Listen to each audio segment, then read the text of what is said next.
Jadi pemenuhan kebutuhan yang sebenarnya adalah kita berusaha menghindari sebanyak mungkin kebutuhan yang sekunder, yang nggak penting. Bukan memenuhi semua yang kita inginkan. Jadi misalnya begini ya, kalau kita lapar, itu keinginan kita itu makan enak apa asal makan? Tentu jawabannya asal makan yang sehat. Tapi kalau nuruti nafsu kita, makannya yang enak, teman makan ya enak, terus di warung yang favorit. Ini kan satu kebodohan. Kenapa untuk makan saja butuh definisi sekian banyak? Yang kita harus kecewa, warung favoritnya bisa sudah tutup, atau kita ke sana harus macet, ribet. Yang benar-benar arif dan bijaksana itu adalah al-istighna an-nisya. Sesuatu yang tidak mendesak itu jangan jadikan kebutuhan.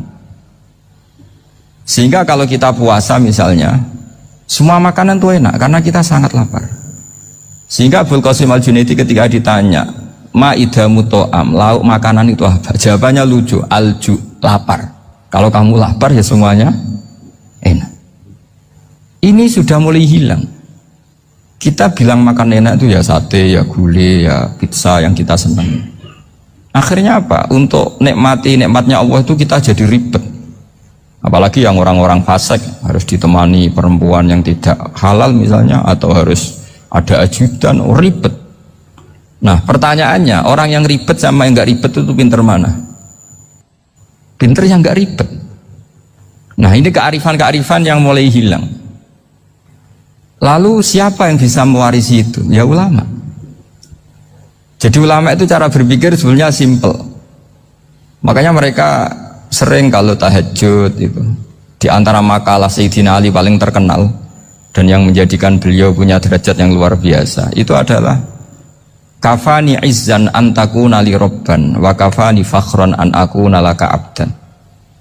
Ya Allah, saya ini sudah begitu mulia, begitu terhormat dan sangat-sangat terhormat karena yang menjadi Tuhan itu Engkau. Jadi rumus pertama itu karena menjadi Tuhan itu Engkau. Hanya Tuhan yang abadi, Tuhan yang pertama, hanya Tuhan yang al-awwal. Coba ya Allah, kalau saya ini punya Tuhan Fir'aun, punya Tuhan mati jadi tontonan lagi, itu kerennya di mana coba? Andai kan kita punya Tuhan Fir'aun, atau punya Tuhan yang asal usulnya manusia, apapun hebatnya manusia itu, kita punya Tuhan manusia itu. Tuhan yang lapar, yang kalau nggak makan mungkin pingsan, mungkin bisa kena COVID, nanti Tuhannya diisolasi, kayak apa? Makanya ketika Tuhan Allah menyindir ketuhanan selain Allah itu, Allah hanya menyindir dengan kalimat sederhana, kana yakulani to'am, yang kamu tuhankan itu masih makan. Hanya kalau nggak makan ya lemes. Jadi lama-lama ada orang gini, alhamdulillah tadi Tuhan mampir ke saya, kelihatannya lapar, setelah tak kasih makan sehat lagi. Susah nggak punya Tuhan yang seperti itu. Beda dengan Tuhan kita. Tuhan yang nggak butuh makan, nggak butuh minum, al-qayyum, zat yang berdiri sendiri tanpa butuh yang lain, al-awwal. Sebelum ada langit bumi sudah ada Tuhan kita, yaitu Allah. Bandingkan dengan Tuhan-Tuhan yang dipertuhan yang lain, yang adanya setelah bumi, misalnya Fir'aun dan sebagainya. Sehingga Sayyidina Ali pertama jadi kebanggaan apa? Kafani izzan antakuna li robban. Saya ini keren betul karena punya Tuhan yaitu Engkau. Tuhan yang lahul asma'ul husna, Tuhan yang semuanya punya kebaikan, punya keabadian, punya keagungan. Terus wa kafani fakhron an akuna laka abdan, dan saya bangga sekali karena saya menjadi hambamu. Kalau saya jadi hambanya Pak Rektor ribet kan, sudah tak hormati ternyata nanti tidak rektor, ya kan ribet kan. Terus pokoknya ribet, jadi budaknya manusia itu ribet. Makanya ada seorang wali datang ke temannya yang jadi presiden atau jadi raja. Datang ke situ karena tidak punya uang, mau minta uang karena temannya raja. Setelah sampai sana ternyata temannya ini karena orang soleh pas berdoa, ya Allah saya minta ini, minta ini, minta ini. Terus si wali tadi pulang. Tanya, kenapa kamu pulang? Ternyata dia sama, masih minta-minta kayak saya. Jadi sederhana deh. Sama-sama minta kamu, minta zat yang kamu mintain katanya. Jadi dulu itu orang itu sebegitu dekat dengan Allah. Sehingga si raja ini terus ketemu wali tadi, tanya, kenapa kamu menyepelekan saya padahal sekarang saya raja? Terus ditanya sama wali tadi, karena temannya, kalau kamu di padang pasir tidak bisa minum dan harus minum 1 gelas, dengan ongkos kamu harus mengasihkan semua kerajaan kamu demi minuman itu. Pilih mana, minuman apa tetap jadi raja? Ya saya milih bisa minum. Saya tidak raja tetap hidup, tapi kalau nggak minum mati. Bagaimana Anda bangga dengan satu kerajaan sing la yusawi kak samain, yang tidak sama dengan segelas air. Jadi artinya terus mereka melihat jadi raja itu ya biasa, jadi presiden biasa, jadi rektor biasa. Karena mereka biasa berlogika hakikatul izzah itu ya taqarrub ila Allah, yang benar-benar terhormat itu ya dekat dengan Allah. Begitu seterusnya mereka bikin paradok-paradok yang aneh, tapi itu menjadi pelajaran. Bapak saya Ki Nur Salim itu senang baca anekdot Nasiruddin Koja. Itu kalau bikin orang-orang aneh, itu dia datang ke satu pesta, pakai baju lusuh, pakai sarung lusuh atau celana lusuh, sama Sohibul Bait yang punya acara dibiarin. Setelah dibiarin dia pulang pakai jas, pakai dasi, pokoknya keren. Dihormatin, pakai alpat, pokoknya dihormatin. Silakan. Pas dia disuruh minum, minumannya itu disokkan saja ke sakunya. Jas, kamu harus minum yang banyak, karena kamu yang dihormati, bukan saya. Terus makanannya semuanya diletakkan di saku, ada yang apa, ayo kamu makan yang banyak. Alpatnya juga gitu, dikasih sate apa, ayo kamu makan yang banyak. Mereka tidak melihat saya, melihat kamu. Akhirnya orang satu pesta itu istighfar semua, berarti kita ini salah. Terus dia pidato, kenapa kamu ngomong gitu? Tadi saya datang, orangnya sama. Gara-gara beda pakaian, penghormatannya beda. Berarti yang berhak dapat makanan ini jasa ya, bukan saya. Betapa naifnya kita sebagai orang. Ternyata kita masih hormat sesuatu yang seperti itu, yang atribut lah.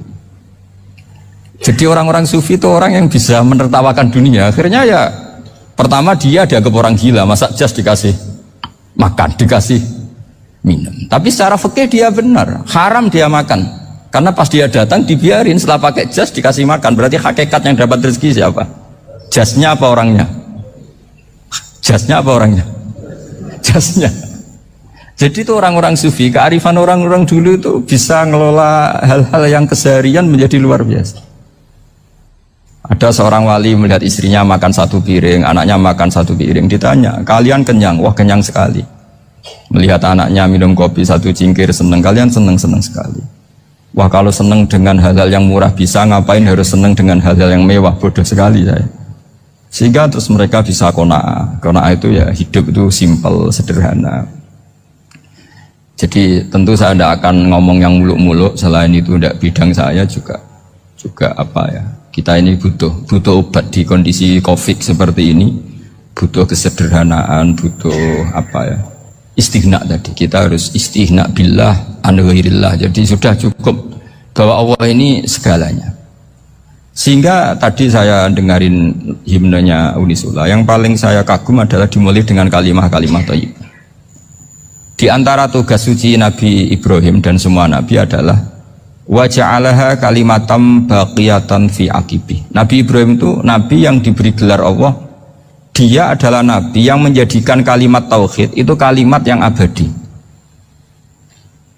Fi akibih, di anak turunnya, di semua generasinya, baik anak turun karena gen maupun karena pembinaan, karena pendidikan. Ini penting sekali saya utarakan karena apa? Satu kehidupan itu sebenarnya digerakkan oleh kata-kata, oleh mutu kalau oleh bahasa modern. Sehingga banyak ulama mengatakan al-ibaratku tunli'ailatil mustami'in, bahwa redaksi atau moto atau pegangan hidup itu penggerak kehidupan.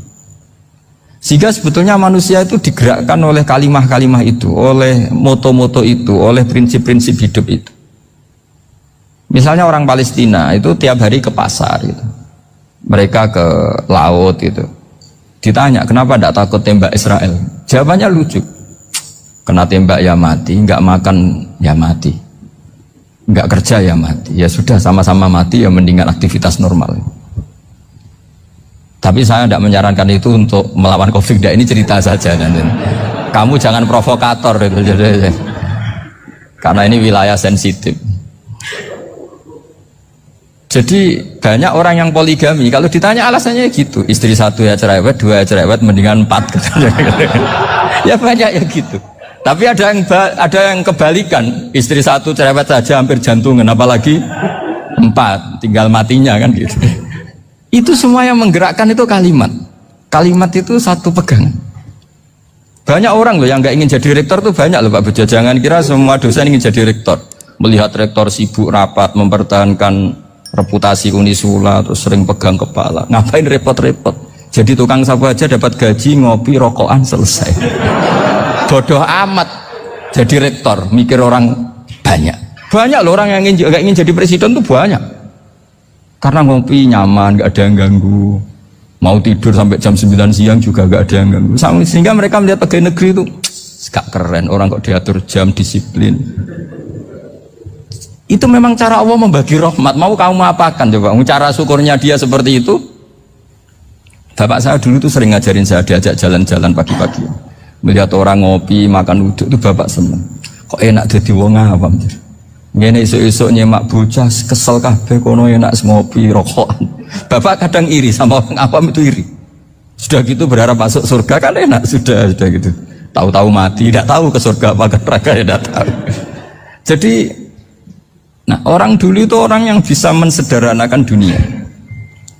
Sehingga ya sudah cara bahagia. Makanya saya alhamdulillah saya ini kerjasama sama UII sama beberapa kampus. Memang amdan itu sengaja. Kampus itu ya punya sistem yang nggak bisa mewakili sistem kiai. Kiai juga punya sistem yang nggak terwakili oleh kampus juga sebaliknya saling melengkapi. Saya sering ketemu rektor UII, rektor kampus-kampus Islam. Mereka cerita, Gus pendidikan pondok harusnya dimodernkan gini-gini. Saya bilang, kalau pondok modern kayak kampus itu nanti saya ketemu Allah nggak bisa jawab. Kenapa Gus? Saya beri contoh gini. Kalau misalnya perempuan perawan lah atau apa saja namanya perempuan mau tanya tentang menstruasi atau haid, kalau semuanya sistem kampus dia harus kuliah dulu, registrasi dulu, kuliah dulu, bayar dulu, dan dapat jawabannya nunggu mata kuliah pas itu.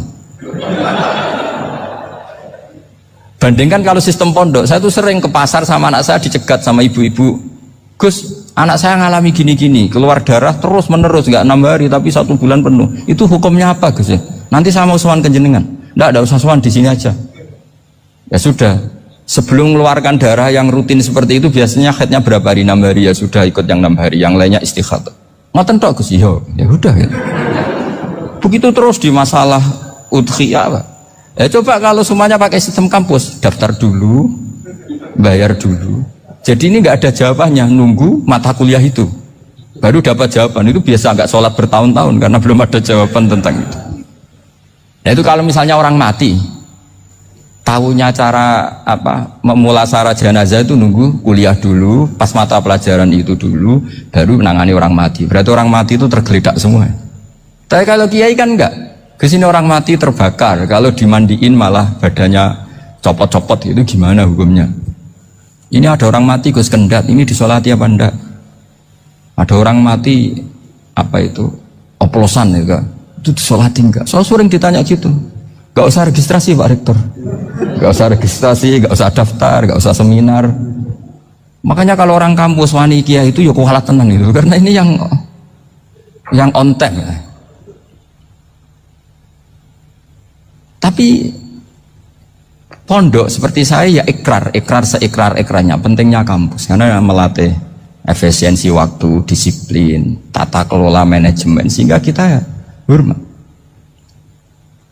Tapi tadi kita harus saling melengkapi sehingga saya tunjukkan ke publik bahwa saya hormat sekali sama polisi, sama tentara. Coba kita bisa apa ngadepi bandar narkoba kalau enggak polisi? Bisa apa coba menjaga NKRI kalau enggak tentara? Begitu juga ya sudahlah kita memang fa inna yadallahi ma'al jamaah, kita berkah itu kalau bersama-sama, tidak bisa kita sendiri. Nah lalu orang kayak saya itu ya beberapa kali sebetulnya saya itu ditawanin jadi doktor honoris causa apa. Kekhawatiran saya satu Pak Bejo, takut pas nggak punya uang itu dokter gak di duit kan gak pantas gitu. Jadi repot gitu, daripada beban lah sudah lah nggak usah dokter. Jadi kalau nggak punya uang ya pantas, terus kalau ngebis ya pantas. Suatu saat kalau mati nggak ada yang hadir ya pantas, nggak dokter gitu. Kalau sudah dokter kok masuk neraka, dokter kok masuk neraka kayaknya apalagi rektor kampus Islam kok masuk neraka itu kan kok kayak agak pas itu. Misalnya rektor Unisiola ditanya Mungkar Nakir, nggak bisa kan kayak gimana gitu. Makanya harus sering ngaji saya supaya nggak malu di depan Mungkar Nakir. Masa rektor ditanya Mungkar Nakir nggak bisa. Harus berani bentak. Ini saya rektor loh Pak Mungkar Nakir. Masa kalau wali-wali dulu berani. Masyhur di cerita wali-wali ditanya marabbuka manabuka. Saya ini guru tauhid. Kok kamu tanya marabbuka manabuka yang ngotok? Kamu tidak pernah ngaji enak aja tanya. Jadi wali-wali itu ya rileks ngadepi mungkin. Saya yakin rileks wali di Bang Parik baru. Saya yakin itu. Karena wali itu lebih dekat Allah. Sehingga orang dulu itu saya ulang lagi ya. Ada satu kearifan namanya hidup itu apa? Hidup itu adalah cari sebanyak mungkin supaya hidup itu tidak tergantung pada banyak hal. Sehingga misalnya cara berpikir orang-orang modern itu sebenarnya banyak orang-orang ilmuwannya nggak ngagumi Amerika. Bukan karena angkuh ndak. Untuk mempertahankan kebesaran negara sebesar itu, kebutuhan listriknya besar, kebutuhan tentaranya besar, kebutuhan apa? Sementara negara kayak Venezuela atau Swiss kebutuhannya ada banyak. Pertanyaannya, yang tergantung dengan banyak hal sama yang tidak tergantung banyak hal itu pinter mana? Kalau dibalik pertanyaannya gitu, negara-negara maju itu tidak keren kalau dibalik pertanyaannya. Orang yang untuk mempertahankan eksistensinya banyak, butuh banyak hal dengan yang tidak butuh banyak hal, itu pinter mana? Orang yang bahagianya nunggu jadi dokter, nunggu jadi kiai besar, kiai viral, dengan orang yang bahagia cukup dengan ngopi, itu pinter mana? Tapi kalau dibalik pertanyaannya, orang yang tahunya nikmat hanya kopi dengan nikmat yang banyak, pinter mana? Makanya Mbah Mun tuh kalau guyon itu lucu. Aku iku sakake ambek wong desa sing mlebu swarga. Saya dulu eskal mlebu swarga kok disakeni. Akhirnya beliau memberi penjelasan. Wong desa iku roe pakanan enak, iku mau kopi mbek uduk. Lah swarga iku mau nuruti sing dikarepno.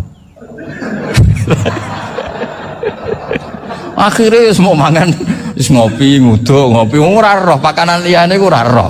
Nasi mandi yo ora roh, pizza yo ora roh apa-apa. Terus saya bilang, wah lah niku nak nganti selera tentang wanita cantik. Iku juga sederhana. Rodok pesek ya wis cantik, rodok ireng ya wis. Apa bidadarinya seperti itu karena saking enggak pengalamannya. Jadi surga itu kan nuruti apa yang diinginkan. Kira-kira keinginan orang kampung kalau di surga itu apa coba? Makanan apa coba? Ya nak senengnya ketemel gemblong itu. Artinya malaikat lebih suka nangani surganya orang-orang kampung timbang Pak Rektor. Ini sudah ribet ini. Makanan apa saja sudah harus dicoba. Terus kalau di mall tahu orang macam-macam, seleranya macam-macam pasti. Enak mana kalau sampai jadi malaikat pelayan surga? Suka ngelayani orang kampung apa yang orang kota? Orang kampung kan? Jadi ya itu guyon ya, guyon tapi itu menjadi pikiran kita bahwa orang yang banyak kebutuhan itu sebetulnya banyak kebodohannya karena menggantungkan kebahagiaannya dengan banyak hal. Makanya Imam Syafi'i ngendikan istighna itu apa? Al istighna anisya'labi. Yang dikatakan kecukupan adalah berusaha sebanyak mungkin banyak hal tidak kamu butuhkan. Bukan memenuhi semua kebutuhan kamu karena nafsu kamu ini tidak ada batasnya gitu. Kalau kamu penuhin nggak akan selesai. Itu ada perempuan yang kurang cantik itu minta doa saya, Gus doain suami saya kaya, terus tak guyonin, terus gak minta. Kalau suami kamu kaya, yang pertama dirubah itu apa? Rumah supaya rumah saya bagus. Kedua apa? Mobil supaya mobil saya bagus. Nanti yang dievaluasi itu kamu. Mobil bagus, Alphard, rumah mewah, istrinya kamu pasti itu dievaluasi. Langsung nggak usah sudah gini aja kan. Jadi pertama yang dievaluasi itu kaya itu coba kalau suami kaya itu yang dievaluasi pertama rumah ya, rumah ganti, setelah itu apa? Mobil. Kira-kira berikutnya akhirnya sudah nggak jadi. Nabi Ibrahim itu pernah minta umur panjang, keren umur panjang. Sama Allah nggak dijawab. Datang orang tua gitu mertamu ke Nabi Ibrahim, terus disuguhi dikasih kurma. Apa itu? Kok kurma apa? Anggur yang sudah matang sekali, sudah dimakan. Setelah dimakan meler keluar lagi, dimakan lagi meler lagi. Terus Nabi Ibrahim masuk lagi ke kamar. Ya Allah, doanya tak cancel. Nanti kalau saya tua kayak itu. Jadi Allah itu nggak jawab langsung tapi ngirimkan itu. Akhirnya ya Allah nggak jadi. Nanti takut itu. Saya pernah ngalami jadi kiai tadi, ada ibu-ibu ya nggak pati cantik lah. Suaminya tuh miskin sekali. Minta doa saya supaya kaya. Bareng tak kasih pertimbangan itu, udah nggak usah, nggak jadi. Jadi itu kearifan. Tapi kearifan ini harus kita tanamkan. Saya nggak bisa membayangkan Indonesia yang besar ini, andai kan tidak ada qanaah, nrimo ing pantum. Coba sekarang ada COVID. Andai kan Indonesia itu kayak Perancis. Saya beberapa kali punya tamu orang yang hidup lama di Perancis, bahkan dapat istri orang Perancis. Itu dulu nggak begitu mencintai Indonesia. Tapi setelah di Perancis 2 tahun, wah Indonesia hebat. Di Perancis itu kata dia kalau cerita, semua kebutuhan masyarakat itu dibebankan ke negara. Apa saja minta negara, apa saja nyoal negara. Sementara Indonesia, coba kalau Indonesia mengalami seperti ini kok tidak ada qanaah rimo ing pantum, bisa kios Indonesia. Orang miskin nyalahkan negara, kelaparan nyalahkan negara, apa saja. Tapi barokahnya dididik kiai, jogeman nyalahno wong liya. Urip pun romo ing pantum, diame. Sampai gak ngerti kalau Covid. Banyak tuh orang-orang kampung itu, orang lugu-lugu itu. Mbah niki saking Covid, salam ning Covid, muga-muga umure panjang. Dikira Covid itu nama orang yang ahli sosial itu. Mbah niki dana saking Covid. Matur nuwun sampekno salamku, muga-muga umur panjang. Bingung kan yang nganterin ini. Ini gimana yang mau menjelaskan?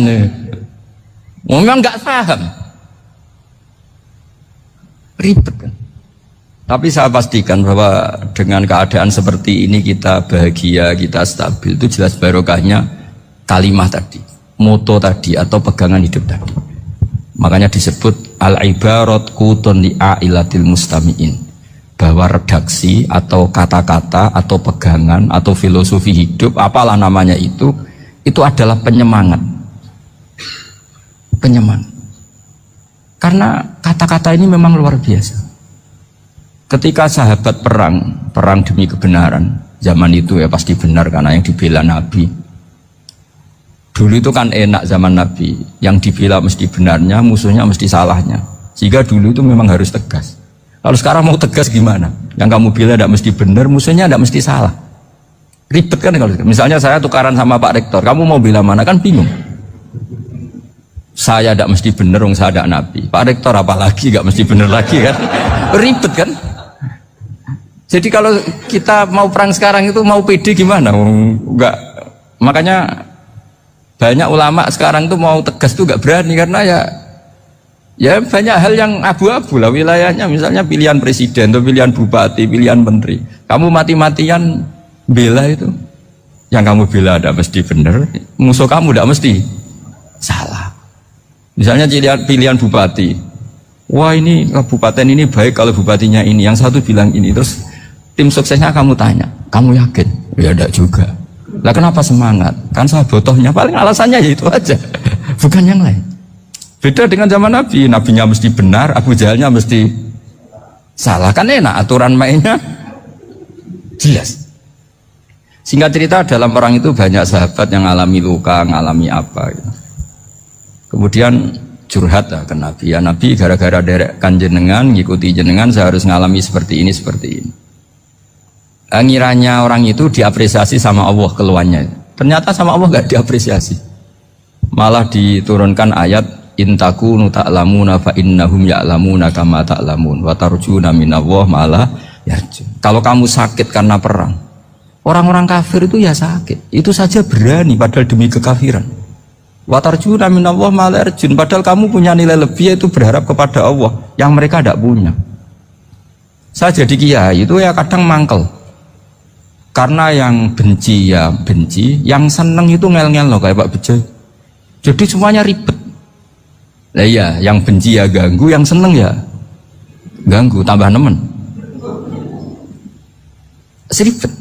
Tapi kalau sudah ingat bandar narkoba, mereka berhadapan dengan polisi, kadang ditembak karena kesalahannya terlalu fatal.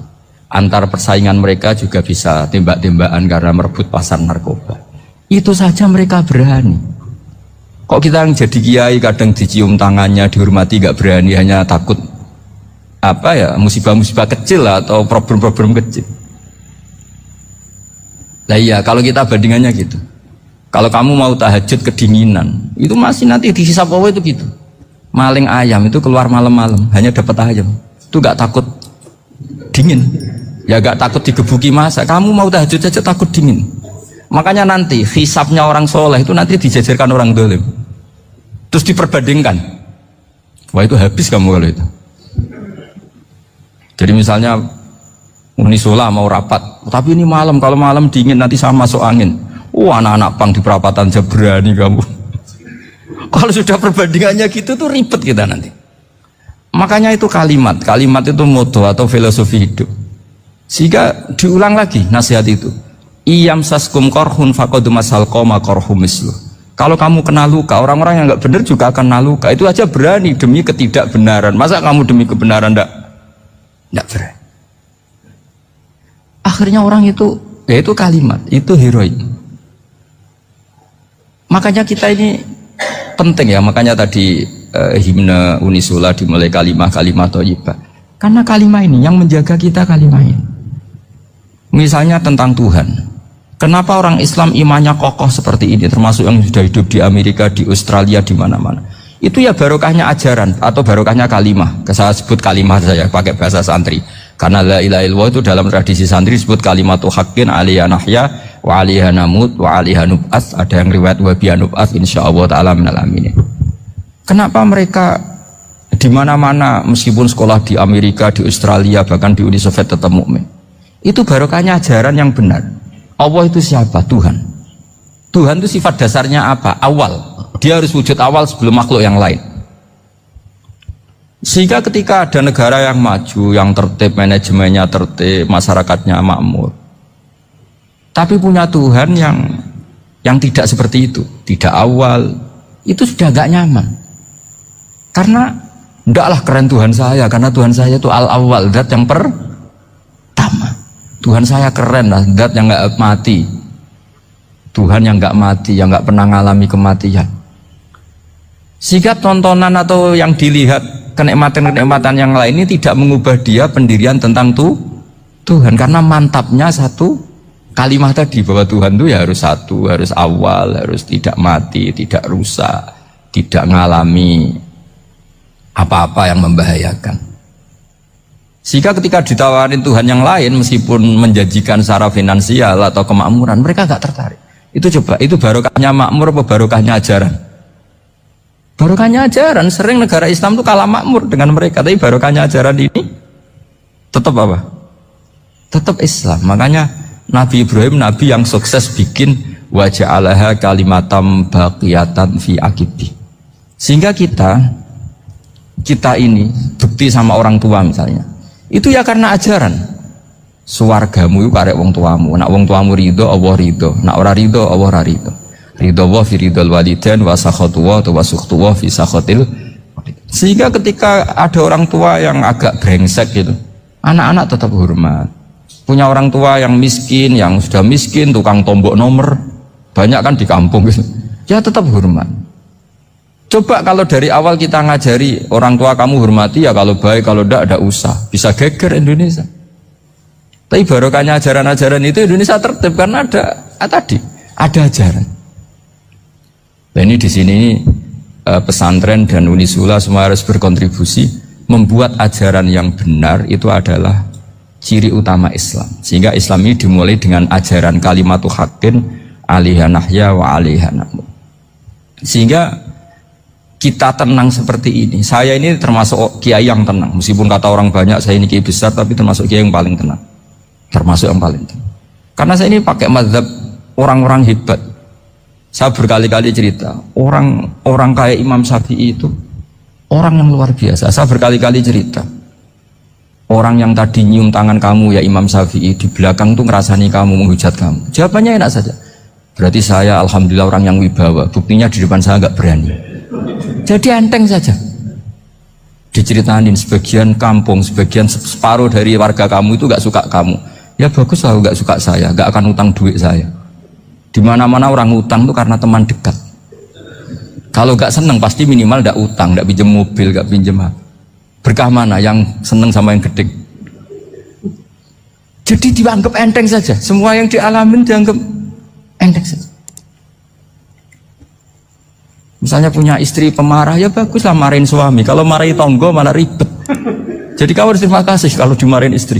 Baguslah marahin saya mah, kalau marahin tonggo ribet. Jadi enteng saja. Tapi kita sekarang itu karena nafsu ya, sehingga menghadapi hidup ini ribet. Ulama dulu kalau mau mati itu senangnya bukan main. Sudah lama saya ini ingin gak maksiat. Kayaknya gak maksiat paling efektif itu mati. Ya tidak apa-apa Gusti, kalau sebaiknya mati ya mati aja. Enteng saja. Jadi melihat kematian itu akhir dari segala keburukan atau potensi keburukan. Apapun baik kita sekarang, suatu saat mungkin kita gak baik. Yang bisa menghentikan ketidakbaikan atau potensi ketidakbaikan itu apa coba? Mati kan? Berarti mati itu mengerikan apa menyenangkan? Mesti kamu tidak berani menjawab. Meskipun secara ilmu kamu berani, tapi secara rasa agak berani kan? Saya ulang lagi ya, yang bisa menghentikan keburukan atau potensi keburukan itu apa coba? Apa? Kematian. Berarti kematian itu menyenangkan atau menyusahkan? Apapun kamu tidak berani jawab karena kamu agak-agak duniawi itu kelihatannya. Tapi secara ilmu, kamu tahu kan kalau mati itu tidak buruk-buruk banget. Karena apa? Itu akhir dari segala keburukan. Sehingga Nabi ngajarkan kalimat itu begitu luar biasa. Allahumma ahyini makanatil hayatu khairan li wa tawaffani makanatil wafatu khairan li. Nabi melihat dunia itu begitu indah. Ya Allah, kalau saya ini hidup, anggap saja hidup ini ziyadatan li fi kulli khairin, menjadi modal saya menambah segala kebaikan. Jika suatu saat saya mati, anggap mawon rohatan li min kulli syarrin, itu akhir dari segala keburukan saya. Sehingga mati hidup ya baik karena di situ kita bisa berkontribusi beramal soleh. Mati juga baik karena mengakhiri segala keburukan. Nabi nate ngendikan lagi, ajaban li amril mu'mini inna amrahu kullahu khair. Orang mukmin itu mengagumkan, semuanya baik. In asobathu na'ma syakara fakana khairan lah. Kalau baru dapat nikmat dia syukur, maka itu baik. Wa in asobatu dharra sabara, kalau dapat masalah mereka sabar, itu juga baik. Sehingga orang mukmin dua sisinya pasti baik. Itu juga kalimat, maksudnya moto atau pegangan hidup. Nah berikut ini saya beri contoh, ini kenangan saya, ini contoh terakhir. Masalah jadi orang terkenal maupun tidak. Di sini dicontohkan Imam Ghazali di halaman 367 di kitab saya 367, juznya 3 di kitab Ihya Ulumuddin. Di sini beliau cerita betapa untuk menjaga ikhlas sebaiknya orang itu tidak terkenal, tidak syuhrah, tidak terkenal. Oke, itu kita sepakat ya, karena kalau terkenal mungkin orang dipaksa publik dengan tanda kutip untuk selalu berbuat baik, tapi karena jaim lah, jaga image atau apa. Tapi ketika dibalik pertanyaannya, kamu rela yang terkenal itu orang nggak benar, sementara yang orang benar itu nggak terkenal. Lalu masyarakat taunya yang tidak benar. Kalau pertanyaannya dibalik gitu, orang baik wajib terkenal enggak? Kalau pertanyaannya dibalik seperti itu, dokter yang benar tidak terkenal, yang malpraktek terkenal. Kamu ingin kondisi seperti itu? Nggak ingin kan? Kampus yang bagus nggak terkenal, kampus yang bagus nggak terkenal, yang nggak bagus. Nah, artinya apa? Gara-gara olah kata, olah pikiran, ini logika jadi rubah. Lagi-lagi apa? Jawaban itu ada di kata-kata sebetulnya. Makanya bab-bab seperti ini tidak usahlah kita berdebat, berpolemik. Sebaiknya orang itu humul, menutup diri, apa sebaiknya orang terkenal, itu nggak perlu seperti itu. Sudah terserah Tuhan saja. Makanya saya mulai dulu ngaji sampai sekarang itu ya tidak punya punya ikon tertentu atau punya website tertentu, enggak. Sudah terserah pangeran, sudah. Saya juga tidak sok suci materialistik atau enggak, ya tidak mikir saya. Bukan apa-apa ya, karena saya ini kiai, jadi biasa urusannya sama Allah, tidak sama makhluk. Jadi pusing kalau sama sarah-sarahnya makhluk itu pusing. Meskipun rektor kalau nasihati saya pasti tidak saya terima, itu tetap makhluk, itu sudah ada ngefek, kalau saya itu sudah ada itu.